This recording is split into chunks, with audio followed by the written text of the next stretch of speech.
You know, it's incredible how much open racism toward white people is brushed off or even justified these days. If the situation were reversed, if a group of white people were behaving this way towards someone of another background, it would dominate the headlines. Politicians would be condemning it, celebrities would be tweeting about it, and we'd have wall-to-wall coverage calling for change. We'll dive into this story in today's video, but before we get started, don't forget to like this video and subscribe. Right now, only 12% of viewers are subscribed, so join the community and help us grow. But when the victim happens to be white, suddenly it's silence. It's downplayed, ignored, or even laughed off as if it's somehow deserved. That double standard is dangerous. Racism is racism. It doesn't become acceptable depending on who it's aimed at. Just watch this clip. It's a group of people ganging up on a woman purely because of her skin color. There's no justification for that. If we truly believe in equality, that principle has to apply to everyone, not just when it's convenient or politically fashionable. We can't fight discrimination by excusing a different form of it. If we're serious about ending racism, then the outrage, the empathy, and the accountability need to be consistent, no matter who the target is. Have a watch.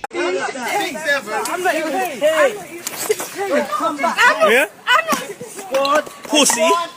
At the end of the day, racism doesn't become acceptable just because it's directed at a different group. If we only care about equality when it suits our narrative, then we don't really believe in equality at all. What happened in that clip isn't justice or payback. It's just cruelty wearing a different face. If we truly want a fair society, then we have to call out prejudice wherever we see it, no matter who it targets. Silence in the face of double standards only keeps division alive. And we're better than that. In other news, a foreign sex offender freed in error from a London prison has been rearrested. Brahim Kadur Sharif was mistakenly released from HMP Wandsworth on October 29. The Metropolitan Police said in an update on social media, officers have arrested Brahim Kadur Sharif, who was released in error from HMP Wandsworth on October 29. Sharif was spotted by a member of the public in Black Horse Lane, Islington, just before 11:30 a.m. Officers responded immediately and he was arrested. Sharif arrived in the UK legally and is not an asylum seeker. However, as we understand, he overstayed his visit visa and that deportation proceedings had begun against him. Kadur Sharif told Sky News the mix-up at the prison was the fault of the authorities. Kadur Sharif was serving a sentence at HMP Wandsworth for trespass with intent to steal, but had previously been convicted for indecent exposure. At the time, he was given a community order and placed on the sex offenders register for 5 years. He was then subsequently jailed for possessing a knife in June. Justice Secretary David Lammy said the Algerian national was mistakenly released before stronger new checks were implemented in the wake of the mistaken release of Hadush Kabatu. A spokesman from the Met Police said, at 11:23 a.m. on Friday, November 7th, a call was received from a member of the public reporting a sighting of a man they believed to be Brahim Kadur Sharif in the vicinity of Capital City College on Blackstock Road in Islington. Officers responded immediately and at 11:30 a.m. detained a man matching Sharif's description. His identity was confirmed and he was arrested for being unlawfully at large. He was also arrested on suspicion of assaulting an emergency worker in relation to a previous unrelated incident. He has been taken into police custody. The prison service has been informed. Deputy Prime Minister David Lammy said, I can confirm Brahim Kadur Sharif has been recaptured and is back in custody. My thanks are with the police and staff at HMPPS, who have been working around the clock. We inherited a prison system in crisis, and I'm appalled at the rate of releases in error this is causing. I'm determined to grip this problem, but there is a mountain to climb which cannot be done overnight. That is why I have ordered new tough release checks, commissioned an independent investigation into systemic failures, and begun overhauling archaic paper-based systems still used in some prisons. Online sellers have been accused of stealing money from the Royal British Legion (RBL) after selling fake poppies. Thousands of pieces of knockoff poppy-themed merchandise are being sold online on websites such as eBay and Amazon. The RBL is permitted to take legal action against anyone infringing registered trademarks for variations of the petal poppy. A Home Office spokesman said sellers trying to profit from selling counterfeit poppies were shameful. One seller said, "This item is themed around Remembrance Day, but is not official merchandise, and there is no information about proceeds going to the RBL. I hope this helps clarify."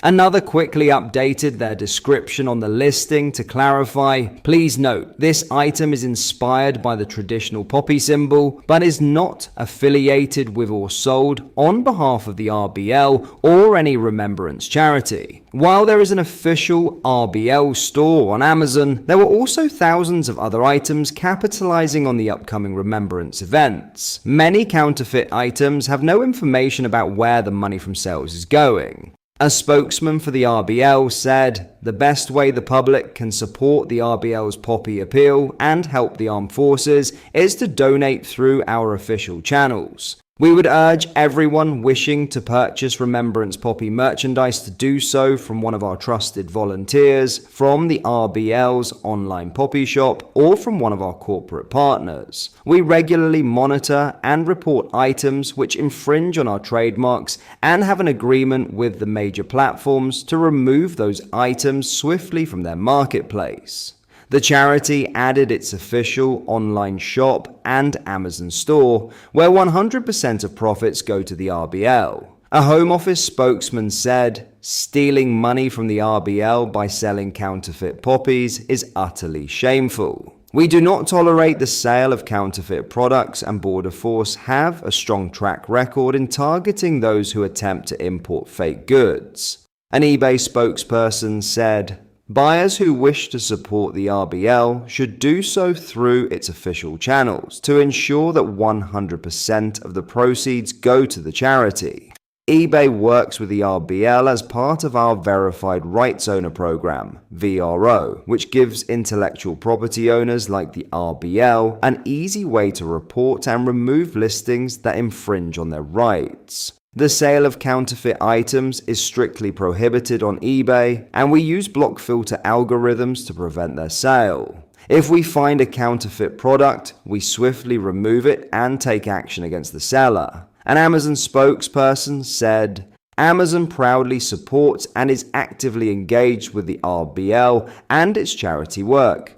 Customers can find official products on the RBL store." The spokesman added that Amazon removed the products which were flagged during the investigation. The spokesman said, "We have proactive measures in place to prevent infringing products from being listed, and from the moment a seller lists a product for sale, our advanced technology continually scans for potential non-compliance, including future changes submitted for the product." Amazon strictly prohibits IP infringing products in our store. What are your thoughts on what we discussed in today's video? Let me know down in the comment section below. If you have not yet already, make sure you do drop a like on this video and subscribe to the channel for more British content. Thank you, take care, goodbye.